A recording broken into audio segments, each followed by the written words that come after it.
प्रसन्न भाई को आखि कथा मुझे पचारि बुझी देह पा भल रो निजर हताश भाव को गवर्नर ऑफिस आड़ को न मुहांतु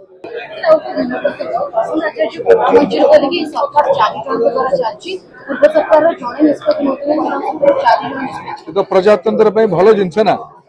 प्रसन्न भाई को आखि कथा मुझे पचारि बुझी देह पा भल रो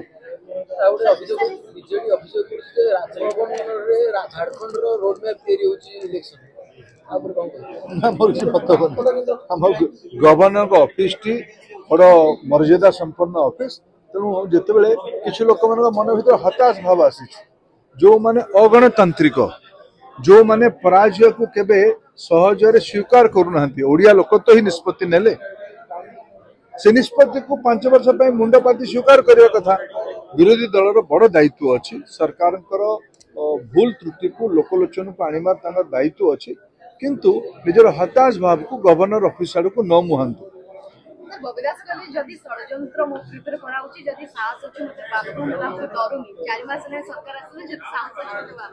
आईन तो काम कर